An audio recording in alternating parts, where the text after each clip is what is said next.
നല്ല സൂപ്പർ ടേസ്റ്റിലെ പാൽക്കപ്പയാണ് തയ്യാറാക്കുന്നത്. അപ്പോൾ എങ്ങനെ തയ്യാറാക്കുമെന്നുള്ള ഈ വീഡിയോ നിങ്ങൾ മുഴുവനായിട്ട് കാണുക, ഇതുപോലെ ചെയ്തു നോക്കുക. ഹലോ ഫ്രണ്ട്സ്, നമ്മൾ കണ്ടതുപോലെ തന്നെ വളരെ ടേസ്റ്റി ആയിട്ടുള്ള പാൽക്കപ്പയാണ് തയ്യാറാക്കുന്നത്. എങ്ങനെയാണ് തയ്യാറാക്കുന്ന വീഡിയോ ഇതാണ്. അപ്പോൾ നിങ്ങൾ ഈ വീഡിയോ മുഴുവൻ കാണുക, ഇതുപോലെ ചെയ്തു നോക്കുക, തീർച്ചയായും ഇഷ്ടപ്പെടും. അതുപോലെ തന്നെ ഈ ചാനൽ ആദ്യമായിട്ട് കാണുന്നവരാണെങ്കിൽ നിങ്ങൾക്ക് ഇഷ്ടപ്പെട്ട് കഴിഞ്ഞാൽ സബ്സ്ക്രൈബ് ചെയ്യുക, ലൈക്ക് ചെയ്യുക, ഷെയർ ചെയ്യുക. നമുക്ക് വീഡിയോയിലേക്ക് പോകാം. 800 ഗ്രാം കപ്പയാണ് എടുത്തിരിക്കുന്നത്. അതിലേക്ക് 2 ഗ്ലാസ് വെള്ളം ചേർത്തിട്ട് ആവശ്യത്തിന് ഉപ്പും ചേർത്ത് നമുക്ക് ഇതൊന്ന് വേവിച്ചെടുക്കണം. വെന്ത് വരുമ്പോൾ ഇതുപോലെ കിട്ടും. ഇതിലേക്ക് നമ്മൾ ആദ്യം ചേർക്കുന്നത് ചതച്ചെടുത്തിട്ടുള്ള പച്ചമുളകാണ്. 3 പച്ചമുളക് ഇതുപോലെ ചതച്ച് ചേർക്കുക.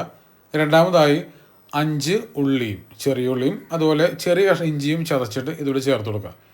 ഈ 3 കാര്യങ്ങൾ ചേർത്തതിന് ശേഷം പിന്നെ ചേർക്കുന്നത് തേങ്ങാപ്പാലാണ്. തേങ്ങാപ്പാൽ 300 ml, അതായത് നമ്മൾ എടുക്കുന്ന കപ്പയുടെ മുകൾ വരെയും വരത്തക്ക രീതിയിലുള്ള തേങ്ങാപ്പാൽ ചേർത്ത് കൊടുക്കുക. എന്നിട്ട് മീഡിയം ഫ്ലെയിമിൽ വെച്ചതിന് ശേഷം ഈ തേങ്ങാപ്പാലും കപ്പയും നല്ല രീതിയിൽ ഒരു സ്പൂൺ ഉപയോഗിച്ച് മിക്സ് ചെയ്യാം. കുക്കറിലാണ് കപ്പ വേവിക്കുന്നതെങ്കിൽ കുറച്ചുകൂടി നല്ല രീതിയിൽ ഉടഞ്ഞു കിട്ടുമ്പോൾ നമുക്ക് പെട്ടെന്ന് അലിഞ്ഞ് ചേരാൻ നല്ല സൗകര്യമായിരിക്കും. ഞാനിപ്പോൾ ചെയ്തിരിക്കുന്നത് കുക്കറിലല്ല, പാത്രത്തിൽ വേവിച്ചുകൊണ്ടാണ്. നമ്മൾ സ്പൂൺ ഉപയോഗിച്ച് ഒന്ന് ഉടച്ചു കൊടുത്താൽ മതി. ഇത് ഉപ്പാണ്. നമ്മൾ ആദ്യം തന്നെ ഉപ്പ് ചേർത്തുകൊണ്ടാണ് കപ്പ വേവിച്ചെടുത്തിരിക്കുന്നത്. അതുകൊണ്ട് രണ്ടാമത് ഉപ്പ് ചേർക്കുമ്പോൾ ഇതിപ്പോൾ 1/2 ടേബിൾ സ്പൂൺ താഴെയാണ് ചേർത്തിരിക്കുന്നത്. അതനുസരിച്ച് ഉപ്പ് നിങ്ങൾ കൃത്യമായി ചേർക്കാൻ വേണ്ടി ശ്രമിക്കുക. ഇനി ഒരു നോൺ സ്റ്റിക്ക് പാനിലേക്ക് നമ്മൾ 3 ടേബിൾ സ്പൂൺ വെളിച്ചെണ്ണ ചേർത്ത് കൊടുക്കുന്നുണ്ട്. ചൂടായി വരുമ്പോൾ 1/4 ടീസ്പൂൺ കടുകാണ്. കടുക് ചേർക്കുമ്പോൾ ശ്രദ്ധിക്കേണ്ട ഒരു കാര്യമുണ്ട്. ഇത് മുഴുവൻ ഇതുപോലെ പൊട്ടിത്തെറിക്കണം. അല്ലാന്നുണ്ടെങ്കിൽ, പൊട്ടിയിട്ടില്ലാന്നുണ്ടെങ്കിൽ ഏത് കറിയായിരുന്നാലും പാൽക്കപ്പ ആയിരുന്നാലും നമുക്ക് കഴിക്കാനായിട്ട് ഒരു ബുദ്ധിമുട്ടായിരിക്കുള്ളൂ.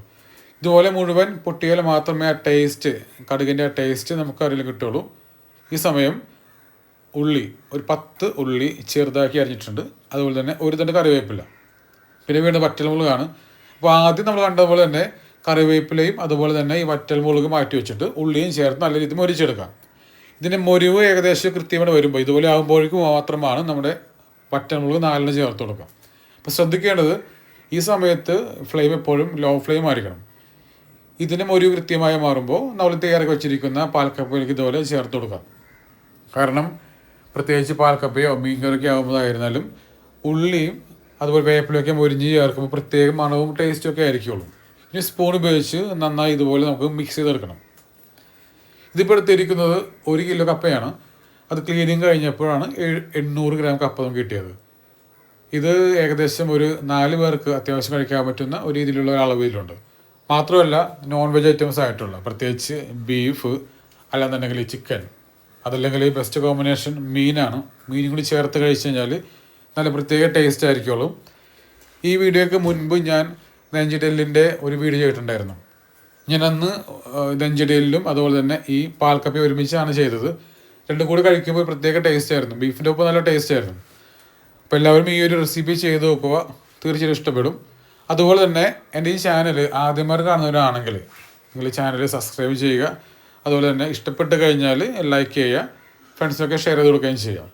അപ്പോൾ വളരെ രുചികരമായിട്ടുള്ള ഈ പാൽക്കപ്പ റെസിപ്പി നിങ്ങൾ വീട്ടിൽ ചെയ്ത് നോക്കുക. എല്ലാവർക്കും ഇതിൻ്റെ ടേസ്റ്റ് ഇഷ്ടപ്പെടും.